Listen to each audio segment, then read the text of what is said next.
Now, the reason why I always use two different ways of saying Gubbi Gubbi or Kabi Kabi is because this language covers a great deal of country, and we're bordered by our natural land formations around these areas. So if I keep on going out west over the other side of the Connemara Range, well, we actually come up to a different language there. That language was known as Waka Waka, and Waka was their way of saying no. When we go up north past the Burren River, we come into a different language group. They were called Gurang Gurang, and Gurang was their way of saying no.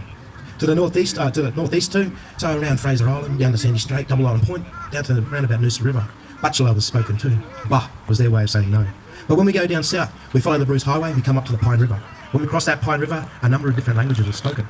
Directly across was known as Turbul, and Turbul or Turbul simply meant two words, Cho and Bul. Cho was our word for ceremony, and Bul simply means our law. They were the ceremonial people, special times in the year when the maps would be right and the seasons would be right. People from all around this country here and further north, they would walk all the way down to Turbul country. During that time, this was a time when all the young boys, all the young, kippers, would come into that country there, and they'd make their transition into adulthood as well. So when they'd actually become Gibba, other men. And also too, along the coastline too, we have, Nungi language, what we know as Mudgee today. And again, when we get into Brisbane, the south side of Brisbane, that language spoken was known as Yagara, and Yaga was their way of saying no as well. So I pay my respects to all the custodians from around these areas and from all these different countries. We always call ourselves traditional custodians because these are the stories that we got taught when we were young. And these stories are very important, talking about our dream time, talking about our plants and our animals and our people, how we were responsible for all these plants and animals around this country. And we find that when we look at our plants, we notice that our plants are connected to our animals. We notice our plants and animals are connected to Gung, our water, Tatja, our country, and to Nyai, ourselves as well. When you start seeing these connections, you start to understand this country. And actually sometimes too, when you start to understand the names of the towns around these areas, then you start to see something else too, and you start to understand about this beautiful country we got here. Because I tell people that here, that live here and that walk this land, we all still speak that Gubbi Gubbi Kabi Kabi language, and it's in the names of our towns. If you've ever been to places like Caloundra, it's called Galawanda. It's talking about the white beech tree that lives in that area, and this is what Galawanda means. Close off to there too, we got, Karamandi, Garamand, talking about the flying fox that lives in that area too.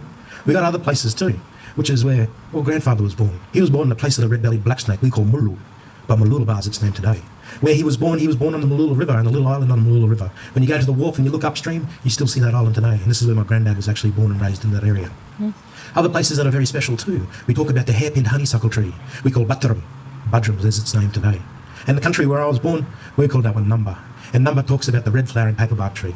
It's a really important one too, because this paperbark tree was very special. We used it for our bedding. We used it for the roofs for our gunyas, for our houses as well. So it was a very sought after tree. And if you're really skilled at it too, and you pile it up, when we were kids, you could use it as a canoe as well, as a raft. You could throw it into the water, and it'd be like how these kids go on those air mattresses today when they're in the river. Same thing. We just use a different air mattress. It's just a paperbark tree. But we have all these connections to this country around here. And when you start understanding it, you start seeing our connections. There's a place down the bottom of the hill we call Wumbai. Wumbai is a really special one because it talks about a plant and also talks about an animal. The plant is a scented myrtle, and the animal is the black snake. When one is in season, so must the other, because they share the same name in our old dreaming stories. So when we see the scented myrtle flowering, that's telling us that the murang on Mumbai, the meat of the black snake, is at its healthiest, and we can actually benefit from eating that animal. We can collect as much energy as we can from that animal at that time of that season. So what we did around this country here, we followed our seasons. Where is 4 seasons all year round. Here we have close off to 20 different seasons in this country, and you just have to learn about some of the plants around these areas that are connected to these animals. Places like, if you like, that's the time to hunt for the mud crab. If you ever like those oysters from around these areas, you wait until the wild hotspur is in bloom. This is a green flower. It's the same colour as the mussel inside the oyster. So when they see that flowering again, that's that mussel ready to go. The fernleaf wattle tree, when in bloom, can tell us too about when the Murangon Murray, our kangaroos, are actually in season too. One more too, not too far from here, we got a place called Caboolture. Kabul talks about the carpet snake. Caboolture means the earthly place of the carpet snake. When it's time to eat that one there, you actually look for the wild passion fruits when they're in flower. That means that Murang and Kabul, the meat of that carpet snake, is in season as well. So we follow these seasons. We only eat when the season's right. We never hunt these animals all year round because we know that the food source will slowly disappear. So we wait till the season's right, and this is the time when we harvest it. But this country here that we're actually in today is a very important one. And people have been meeting here for countless generations. Mullaney is a very special spot because within this place here and of all the Sunshine Coast, a long time ago this was known as Bunya country. And this tree, the Bunya tree, grew in this area. It was pandemic to this area. It grew nowhere else in the world. The Blackall Range was actually called the Bunya Mountains in the old days. And there was only 2 Bunya Mountains that we know. In Gubbi Gubbi Kabi Kabi country, right here where we are now. But when you go on the way to Dalby in Waka Waka country, they got the Bunya Mountains there too. Yeah. During the time when this tree would actually fruit, it's around December through to March, And around Australia Day is about the time when they're about to fall off the tree. What we do is we send the word out, and people from far and wide would come into this country right here. People from Brisbane would actually walk all the way here. It'd take them around 4 days to walk along the old footpaths from these areas. But we hear stories of very special gatherings when the bunyas are in the bumper season, yielding the most fruit. People even further down south would come. Sometimes more than 500 kilometres in radius, all the people would come. Many different languages, many different nations would all come into this area here and follow those old footpaths, the ones we know as the old Gold Road or the Cobb and Co Road or Old Gympie Road. These old roads with those footpaths, they linked up all around Australia to 250 different languages around Australia as well. So they'd be walking from further up North Queensland, Western Queensland, Southern Queensland, New South Wales. They'd all come into this area here because of that plant, because of that tree. And when they walked into Bunya country and they come up to the first tree, they'd stand and wait. And they'd wait for the custodians of that tree to come up to them. The men would actually climb up this tree. And in the old days, these trees were upwards of 100 metres plus tall. The first branch was about 30 metres off the ground. The men would have to climb all the way up to that top branch where the fruit is. But they had to make sure they obeyed the rules. And one of those rules was not to damage that tree in any way. You're not allowed to cut little wedges into that tree. You'll hurt that tree. You'll get punished. So they used this, what we call yurul, which is a loy cave vine. And by twisting it up, it actually turns into a very good climbing rope. By keeping it wet, it always stays strong. Once it dries, then it snaps pretty easy. So you've got to make sure you keep it wet.